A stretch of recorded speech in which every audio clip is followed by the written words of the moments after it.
Mang Bebet, Ya. antar ke rumah, berapa? Bisa 50 ya? 50? Enggak. 40 dah, 40. Ya udahlah. Ayo. Boleh? Boleh. Udah, biar saya aja yang bawa. Jalannya nanti jalan pintas. Ya. Dekat kan, Mang? Jauh ini. Dekat. Udah. Mang.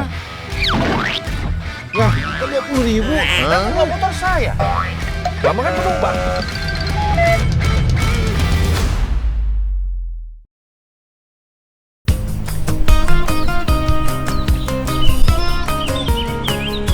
Nah Lur, coba tebak, aku lagi ada di mana yuk? Aku lagi ada di kaki Gunung Salak loh. Tepatnya di Desa Gunung Malang, Kecamatan Tenjolaya, Bogor, Jawa Barat. Kebetulan di sini terkenal akan pengrajin bambunya Lur.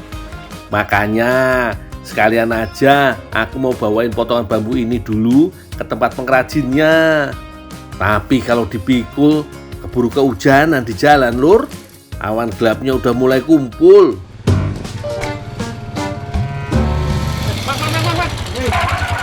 Mang Bebet, Ya. antar ke rumah, berapa? 50.000 lah. Ah, jangan lah, Mang. Jangan, Deket. jangan. Ih, deket cuma situ. Naik turun jalannya juga. Iya, kalau jalan pintas kan cuma situ. Udah Ya, 30.000. tetep aja. Enggak bisa 50 ya? 50? Enggak. 40 dah, 40. Ya udahlah. Ayo. Boleh? Boleh. Udah, biar saya aja yang bawa. Jalannya nanti jalan pintas. Ya, bisa. Nih, kamu bawain tuh. Enggak. Ini. Nah, gitu dong, Mang. Biar gak ngerepotin, biar aku aja ya yang bawa motornya deh. Ya, Mang. Ayo. Aduh. Iya, Mang.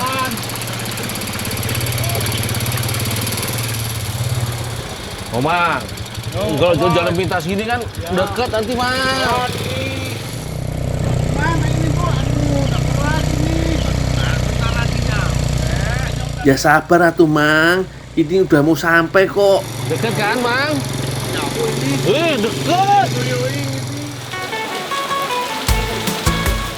Waduh, tuh kan, bener dugaanku. Udah mulai turun hujan, Lur. Jain deket. Ah, Ini kan deket, Mang. keliling-keliling sama aja. Nah, Nih. Berat. Nah. Udah, nih, Mang. Wah, kan 20.000. Lah, kan sesuai perjanjian, Mang. Kan janjinya 40.000. Lah iya 40.000 kalau saya penumpang. Kan yang bawa motor saya. Mama kan penumpang. Jadi Mama juga kudu bayar 20.000. Kita kan berdua.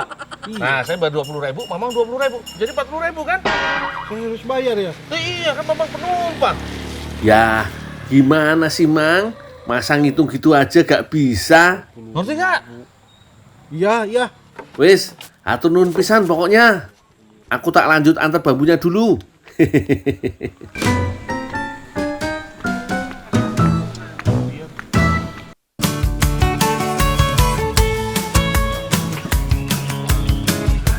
Nah Lur, ini dia tempatnya. Desa yang disebut sebagai salah satu pusat kerajinan bambu di Jawa Barat. Suasana di sini adem. Banyak bambu yang tumbuh alami di lereng Gunung Salak. Warganya udah lama banget menganyam bambu jadi produk yang berguna dan bernilai.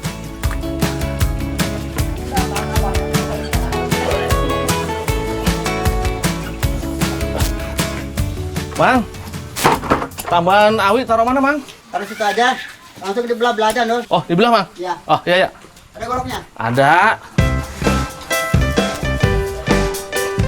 Langsung aja Lur, aku bantu dulu membelah bambu yang aku bawa ini.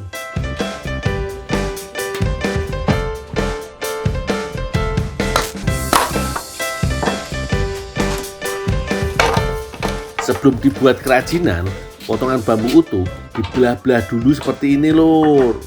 Setelah terbelah menjadi sekitar 6 bagian, lanjut dibelah menjadi lembaran atau bilah-bilah tipis seperti ini. Bilah tipis bambu inilah nanti bakal dijemur terlebih dahulu sampai mengering selama kurang lebih seharian. Baru deh lur, bahan bilah bambu yang kering bisa dibuat menjadi berbagai bentuk anyaman oleh tangan-tangan terampil warga desa di sini. Oh iya, industri bambu di sini sudah ada sekitar 1,5 abad. Sekarang udah ada lebih dari 500 pengrajin bambu aktif di desa ini yang bikin berbagai produk, mulai dari tampah, keranjang, tusuk sate, sampai ancaman dekoratif. Ngomongin nama desa Gunung Malang memang punya sejarah yang unik lur. Kalau kata orang sini, kata gunung diambil karena lokasi desa ini terletak di kaki Gunung Salak dengan ketinggian antara 600 sampai 700 meter di atas permukaan laut. Sementara kata Malang diambil dari nama belakang seorang tokoh yang berjasa membangun desa ini, yaitu Ki Badak Pemalang.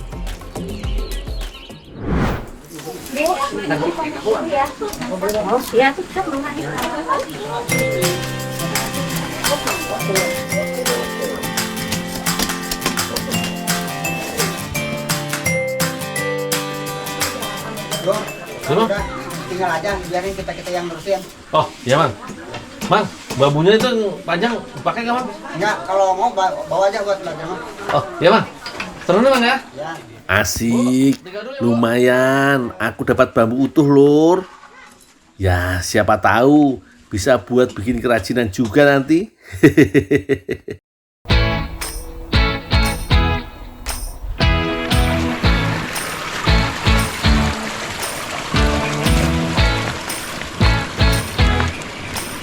Teh, katanya mau masak. Iya, saya mau beli bahan-bahannya dulu. Oh, gitu. Yaudah Teh, aku bantu ya. Iya, boleh-boleh. Wah, pas banget lur. Ada Teh Minah yang ternyata mau bikin masakan. Oh, aku punya ide Teh. Apa? Ya, namanya nanti kita masak aja lah ya. Oke. Nah, sekalian aja Teh. Aku punya ide bikin menu masakan pakai bambu ini yo. Rebung yang sudah direbus ini, mending kita bikin kuah kaldunya dulu lur. Ayo Teh, mulai dari cabai merahnya dulu.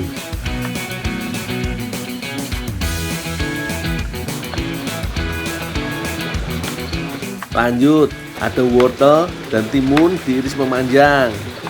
Gak lupa, ada bawang bombay, tomat, daun bawang juga diiris-iris. Selagi Teh Minah menyiapkan bahan masakannya, aku punya ide untuk menyiapkan bambu yang kubawa ini dulu. Bambu dibelah menjadi 2 bagian kayak gini lur. Lalu bersihkan bagian dalamnya dari bagian yang menghalang. Tahu gak lur, bambu yang terbelah 2 ini mau aku jadikan jalur air.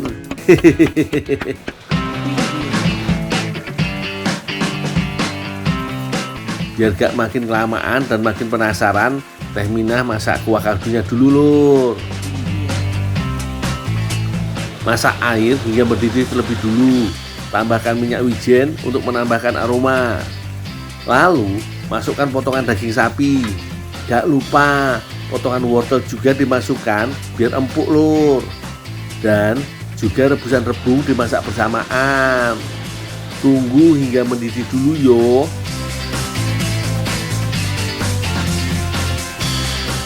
Kalau sudah mendidih seperti ini, tinggal masukkan semua bahan lain seperti daun bawang, bawang bombay, dan irisan cabai. Nah, udah gak sabar nih lur. Pas di cuaca yang dingin-dingin gini, ditemanin sama kuah kaldu hangat yang ngangetin.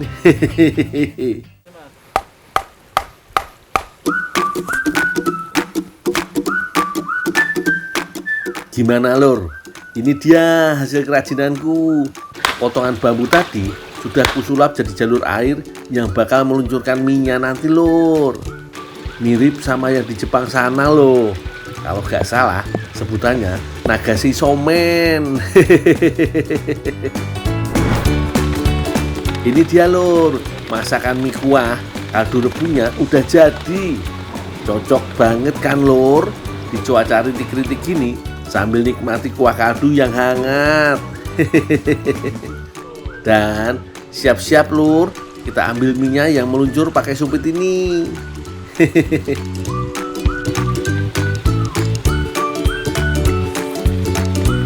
Nah, gini kan asik nih teh. Iya. Enak lagi. Hampir aja lur kebablasan. Gimana?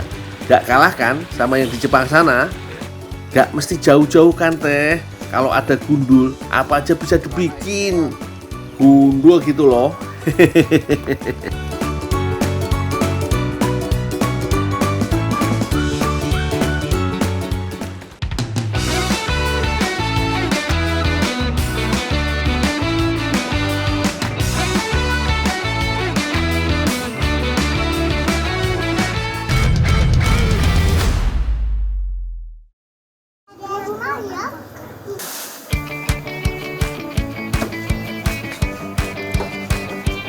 Jangan geli yo, ini cuma ulat kok. Orang sini menyebutnya ulat Hongkong. Padahal sih nggak ada hubungannya sama kota Hongkong. Ini ulat Hongkong calon indukan. Di pasaran harganya bisa sampai Rp80.000 per kilogramnya. Bener kan? Mas Iwan sudah menunggu sambil menyiapkan jualannya. Mas, ini ngatur ada ular karo polar. Oh iya Dul, gawan nang kandang Dul. Polare digawa terus mek disane nang kotak. Oh, iya Mas. Ayo.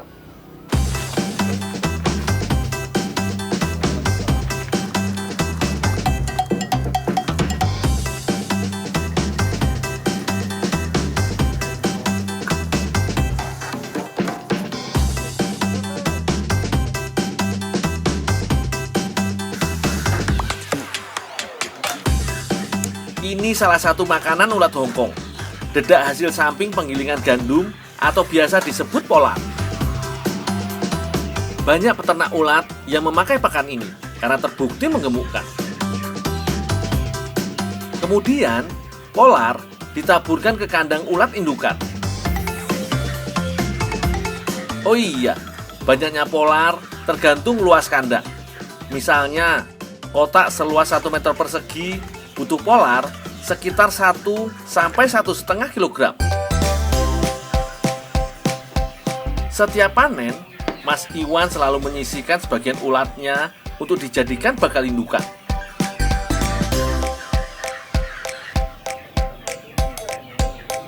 Dalam satu kotak kandang, diusahakan jangan terlalu banyak ulat yo. Kasihan toh, kalau mereka sampai berebut makanan dan ruang geraknya jadi sempit.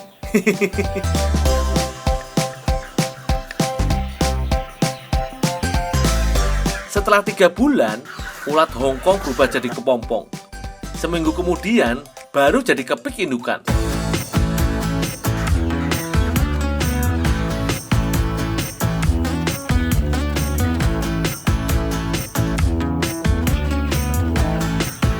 Kepik inilah yang akan menghasilkan telur. Kemudian, telur berkembang menjadi larva dan akhirnya menjadi ulat.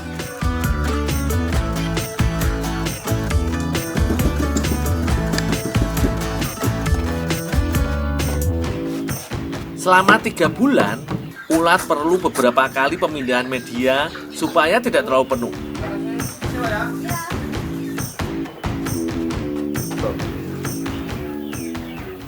Dul, ini makanannya Dul. Oh, coba.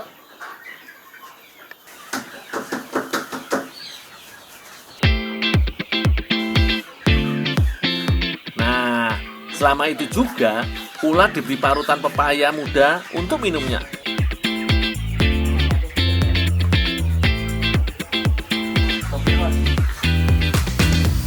Beda fase, tentu berbeda cara perlakuannya.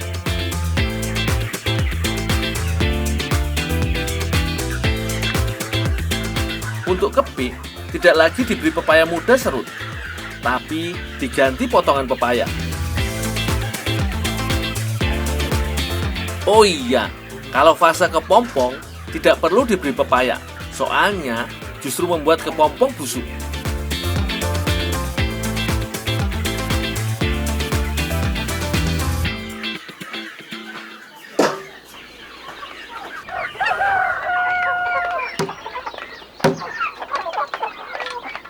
Ada yang bisa saya bantu lagi, Mas? Udah Dul.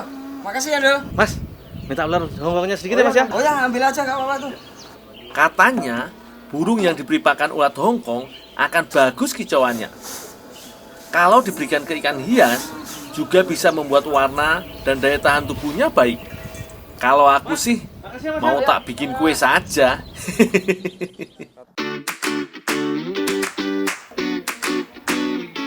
Wah, pas tenan. Ternyata Mbak Pipit sudah menyiapkan bahan kue makaroni ulat. Aku dapat telur Hongkong nih, Mbak. Wah, enak tuh, Dul. Langsung rebus aja. Oh, ya, Mbak. Oke, Mbak. Ulatnya langsung tak rebus ya.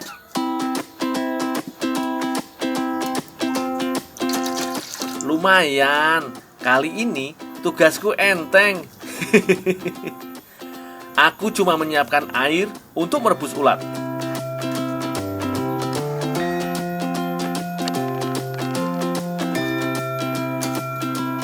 Biar ada sedikit cita rasa, boleh ditambah garam sesuai selera.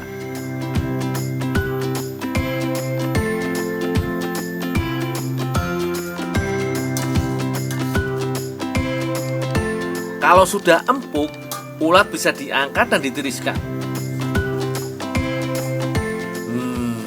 Baru direbus saja, sudah enak. Apalagi jadi kue. Aku jadi gak sabar pengen nyicipinya.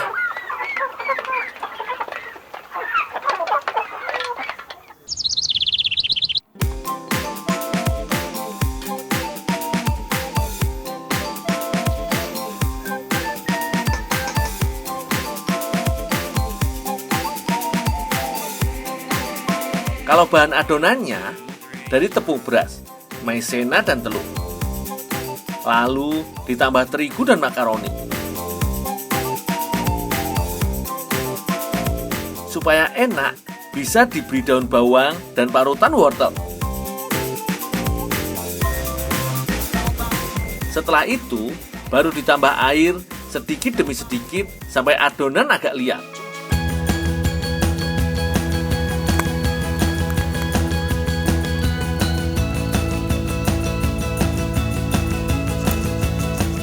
Nah, kalau bumbunya sederhana saja. Cuma bawang putih, lada dan garam yang diulek sampai halus.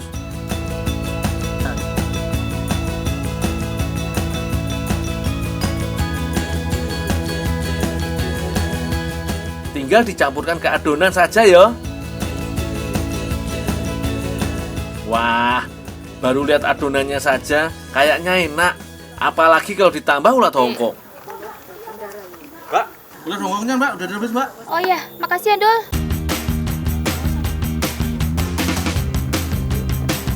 Tenang, ulat Hongkong aman dimakan kok. Pakannya bersih, jadi nggak perlu khawatir.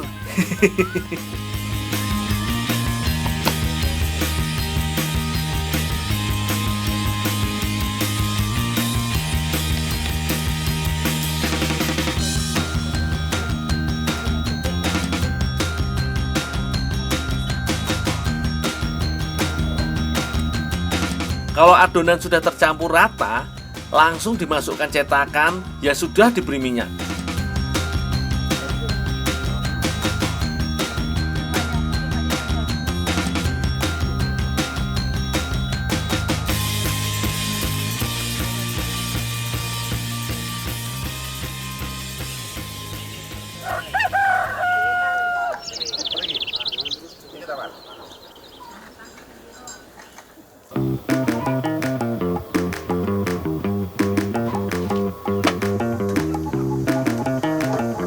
Setidaknya butuh waktu sekitar 20 hingga 30 menit untuk mematangkan adonan.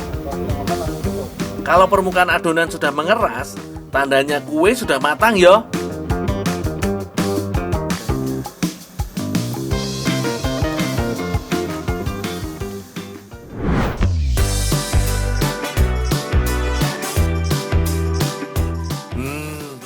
Nak niki. Gak percaya? Monggo, resepnya bisa dicoba di rumah. Tapi ulatnya jangan ngambil jatah dari burung atau ikan peliharaannya ya.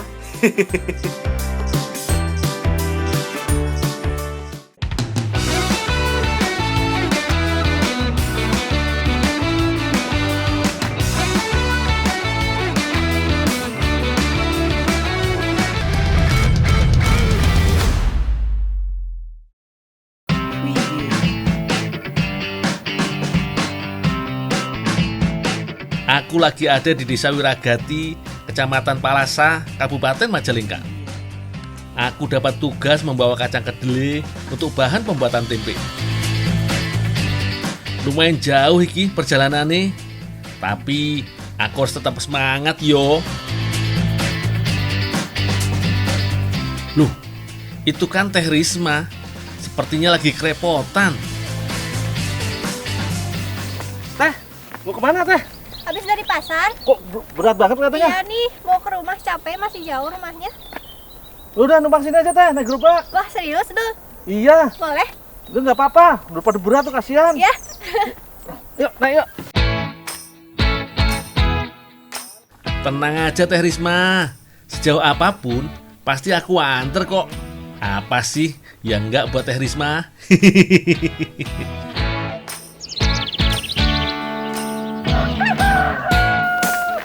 Dul. Ya teh. Dah, di sini aja. Oh sini. Oh ya ya. Oh rumah depan ini teh, Iya, rumah di baru. depan. Iya ya. Makasih ya. Oh ya ya ya. Nanti jangan lupa mampir. Nanti saya masakin. Oh ya ya. Makasih teh. Nanti saya pasti mampir. Wah, beneran Teh. Kalau gitu, aku selesaikan tugas membuat tempe dulu yo.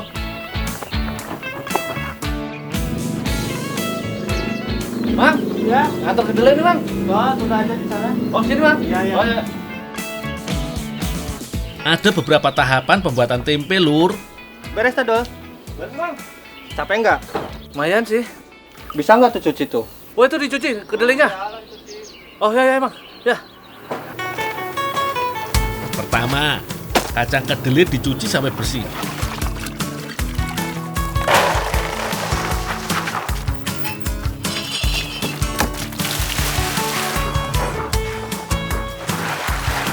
Jangan lupa diaduk-aduk untuk menghilangkan kotorannya.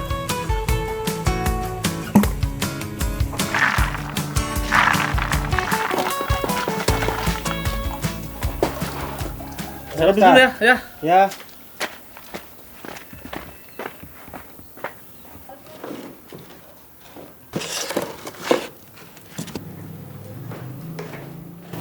Mang. Ini kedelai siap direbus mang. Siap. Oh ya. Masukin aja sini. Masuk sini. Ya. Oh ya mang. Kedelai direbus sekitar 30 menitan sampai 1 jam. Kemudian direndam selama semalam. Tujuannya supaya terjadi fermentasi alami pada biji kedelai. Dul yang kemarin rendam digiling. Oh, yang udah rebus malam digiling, Mas. Iya. Oh, ya ya.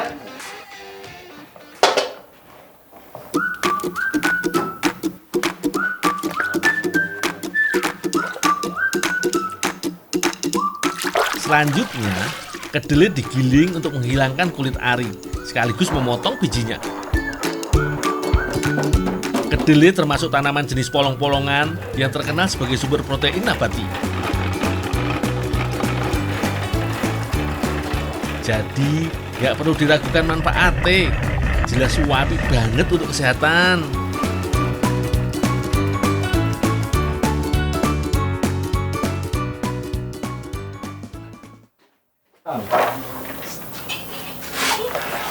Kedelai yang sudah digiling kasar langsung dipindahkan ke wadah khusus.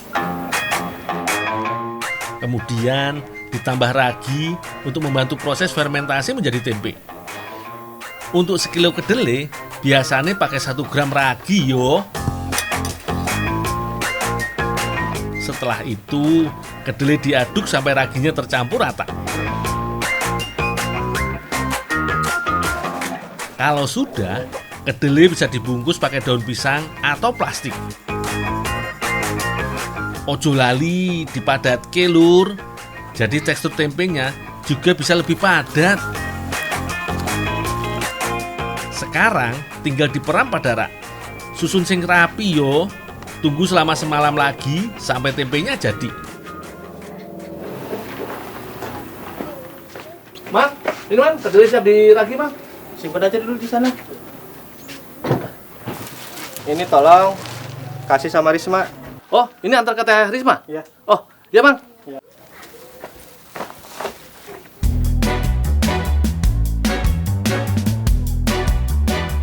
Di Desa Wiragati, tempe nggak cuma jadi lauk sehari-hari, Lur. Ibu-ibu di sini juga mengolahnya jadi keripik tempe. Wah, cemilan favoritku dan sejuta umat lainnya kui. Gampang kok cara buat keripik tempe. Tinggal diiris tipis, kemudian digoreng dengan campuran bumbu.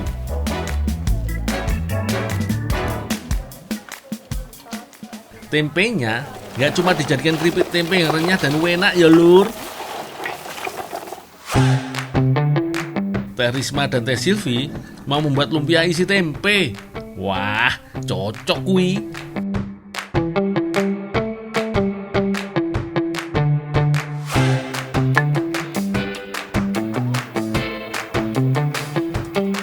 Siapin bumbu untuk isi lumpia yo. Ulek semua bumbu sampai halus. Lumpia basahnya yang pedas ya. Karena aku suka pedas, Teh Silvi sengaja menambahkan cabai. Mantul, Teh. Untuk isi lumpianya, pakai bengkoang dan cabai.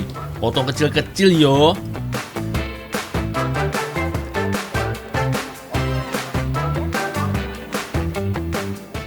Teh Risma, Ya. nih disuruh ngantar tempe, Teh. Oh, makasih ya. Oh, ya, Teh. Ini dia bahan utama yang tidak boleh ketinggalan. Si tempe. Potong kecil-kecil yo, supaya ukurannya pas untuk isi lumpia. Semua bahan wis siap iki, tinggal dimasak wae. Teh mana bumbunya? Oh, iya ini bumbunya.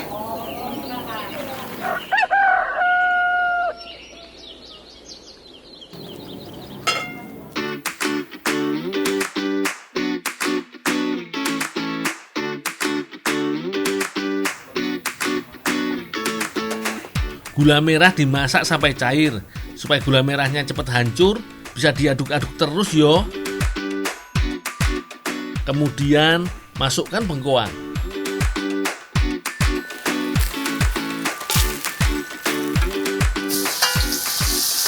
Tumis bawang putih, lalu campurkan telur dan aduk sampai rata. Lanjut cabai halusnya, Lur. Kalau sudah, tambahkan tempe. Terakhir, masukkan toge dan rebusan bengkoangnya. Tinggal tunggu sampai semuanya matang.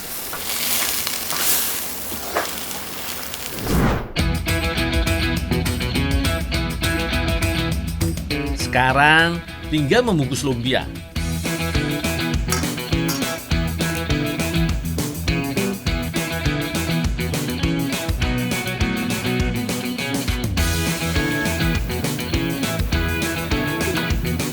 Supaya lebih menarik, kulit lumpianya bisa ditambah semacam kertas gambar unyu-unyu kayak yang buat.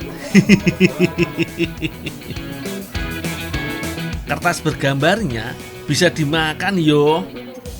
Tenang, bahannya terbuat dari gula kok. Jadi aman banget kalau dimakan.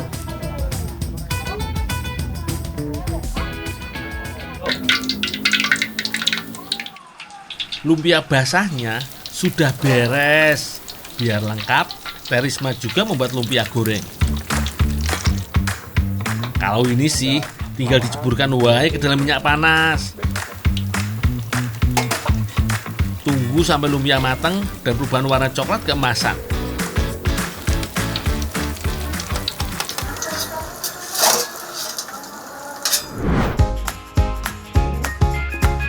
Lumpia sudah ada di Indonesia sejak abad ke-19, Lur. Iki termasuk makanan hasil perpaduan budaya Tionghoa dan Jawa. Itu yang di rumah jangan pada ngiler yo. Sabar, itu ujian.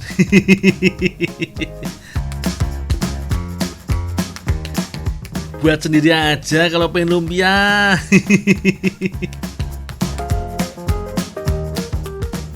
Dul, sesuai tadi janji mau dimasakin enak. Sekarang udah jadi.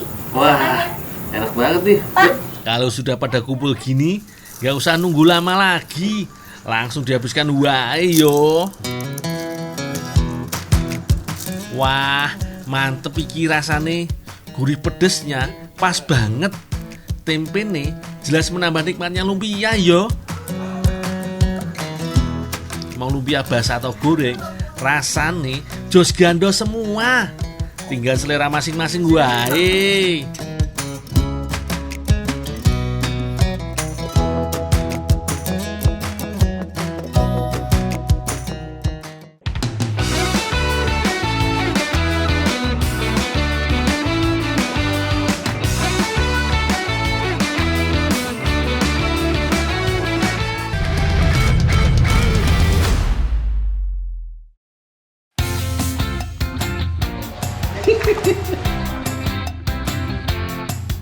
Kalau cuaca di luar lagi panas terik, yo emang paling enak berendam atau berenang sekalian yo lur. Gemas aku lur, belut-belut di sini pada iseng-iseng banget. Orang lagi asik berendam, malah aku kena gelitik. Untung aja jenisnya bukan jenis belut listrik lur.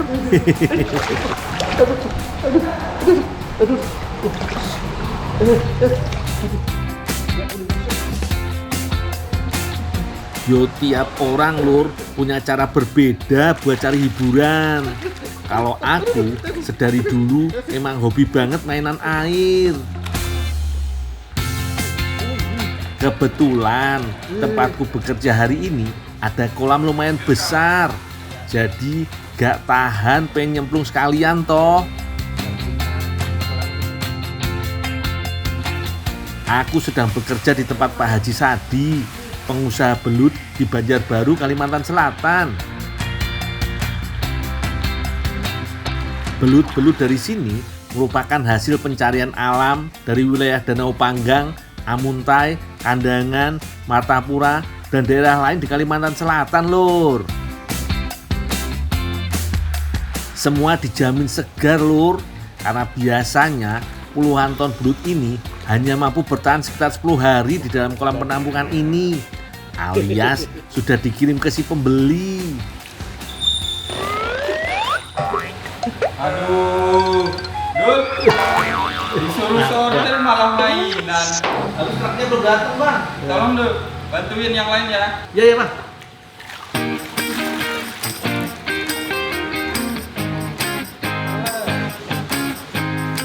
Lur, dari kolam penampungan, belut akan disortir terlebih dahulu sebelum masuk ke tahap pengemasan. Belut dengan variasi ukuran tertentu seringkali dipesan pembeli dengan berbagai kebutuhannya. Biasanya sih untuk pasokan rumah makan atau pasar swalayan. Untuk kebutuhan lokal, biasanya belut dikirim ke wilayah timur Pulau Jawa, khususnya ke Surabaya. Maklum lur, belut khas dengan sambal pedasnya menjadi salah satu kuliner andalan arek-arek Surabaya. Sedangkan untuk pasar luar negeri, belut dari Kalimantan Selatan ini sudah punya pelanggan dari wilayah Cina, Jepang, dan beberapa negeri tetangga. Mantap toh. Setelah melewati tahap sortiran, ukuran besarnya, belut siap untuk ditimbang. Di kala musim ramai, biasanya dalam sehari permintaan belut untuk dikirim ke berbagai tujuan bisa mencapai 20 ton atau bahkan lebih. Sedangkan saat permintaan sedang sepi alias lesu, pengiriman hanya berkisar di angka 13 ton per harinya lur. Biasanya lur, dalam 1 ton belut bisa terjadi penyusutan bobot sekitar 30 kg.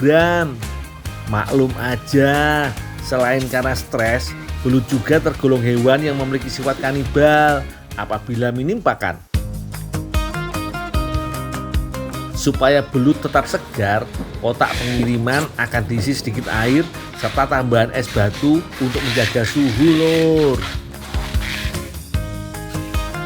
Lur, belut tergolong hewan yang kuat. Belut terbiasa hidup memendam diri di dalam lumpur bahkan di tempat minim oksigen. Walau dikemas dalam wadah yang rapat, kondisi belut di dalamnya akan tetap aman dan segar saat sampai tempat tujuan.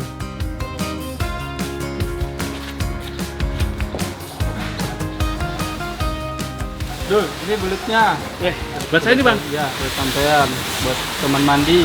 Wah, kalau buat teman mandi mah kurang segini mah. Ini paling bisa buat masak Ya aja. udah, buat masak aja. Makasih. Yaudah, makasih Bang ya. Ya, siap.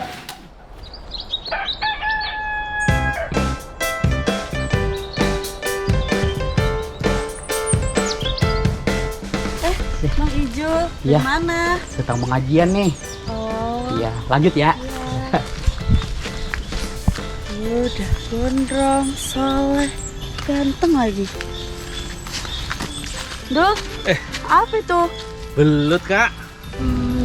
Punya ide, gimana kalau kita masak bareng aja? Boleh, Kak. Yaudah, aku bersihin dulu lah. Udah, aku beli bahan-bahannya dulu ya. Oh iya.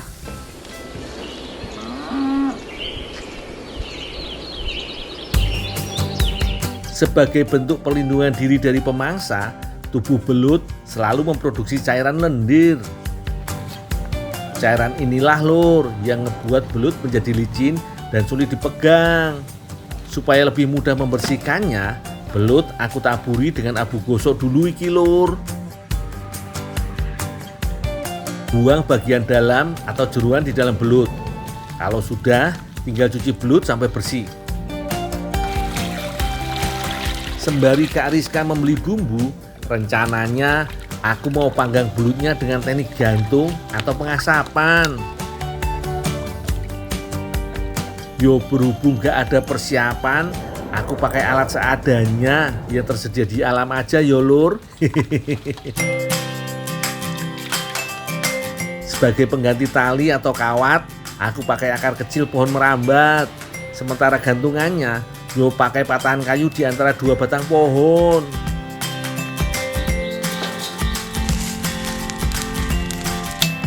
Memanggang belut dengan teknik seperti iki lur, hanya memanfaatkan hawa panas dari asap yang mengepul.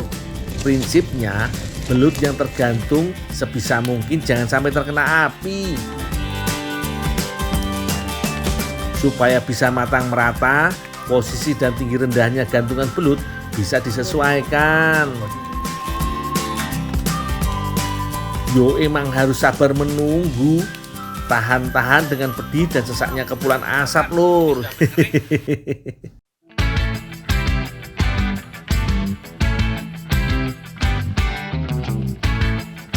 Kak Rizka mulai memotong kentang kotak-kotak sebesar dadu. Kalau sudah, si sehat buat mata juga dipotong, gak jauh beda sebesar potongan kentang. Ada juga tomat merah yang bisa menambah segar masakan nanti. Ditambah sedikit irisan kol sebagai tambahan sayur mayurnya. Kak Rizka mau membuat bumbu janar. Dalam bahasa Banjar, janar artinya kunyit. Haluskan dulu bawang putih dan bawang merah. Kalau mau pedas, bisa banyakin cabai rawitnya. Jangan lupa, si janar alias kunyit dan kawan-kawan harus ada sebagai yang utama. 1,5 sampai 3 ruas kunyit udah cukup kok membuat bumbu jadi kuning pekat. Gak usah terlalu banyak, nanti malah terasa pahit. Ulek-ulek sampai semua bahan menjadi halus. Gak usah terlalu lembut, gak apa-apa lur. Sip lah, beres ini lur.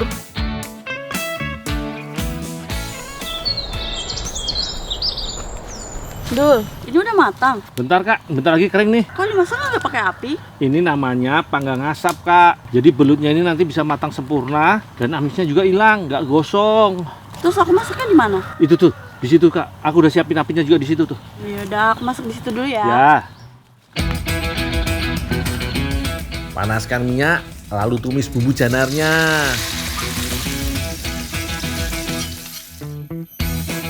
Sambil menunggu belutku siap, rombongan wortel dan kentang bisa masuk duluan supaya cepat empuk. Tuang santan yang agak kental sebagai inti kuah gurihnya. Kak, nih belutnya nih. Bagian udah kering Kak. Bisa dipotong-potong dimasukin. Ya, nanti aku yang potong-potongin. Yaudah. Baru nanti kita baru makan bareng. Ya. Aku tinggal dulu ya, Kak ya. Ya. Lur, belut adalah sumber zat besi yang sangat baik mencegah anemia dan menjaga kesehatan sel-sel darah merah dalam tubuh kita. Di balik penampilan angkernya, belut juga mengandung protein, vitamin A, vitamin D, vitamin E, serta nutrisi lain yang bagus-bagus. Oh iya, belut yang kuantar sudah kering bagian luarnya, tinggal mematangkan bagian dalamnya. Bisa disempurnakan saat dimasak bareng kuah bumbu janar. Sip lah, tinggal tunggu matangnya aja ini lur. Lur, kalau kunyit disebut janar, maka belut disebut walut dalam bahasa Banjar. Jadi ini dia lur, walut asap bumbu janar buatanku dan Kak Rizka. Waktunya makan-makan lur. Lapar banget aku. Gak nyangka belut yang tadi berenang bareng aku di kolam sekarang sudah ada di piring buatku makan. Asli lur, ukuran belut yang besar-besar jadi keuntungan. Otomatis daging belutnya juga jadi tebal-tebal. Dengan diasapi, aroma belut jadi lebih wangi. Tekstur kulitnya tetap kering meski sudah dikuahi. Yo jelas, kuah dengan bumbu janarnya juga gak kalah sedap. Ditambah kelezatan bumbunya juga meresap banget di daging belut. Jos gandos lur.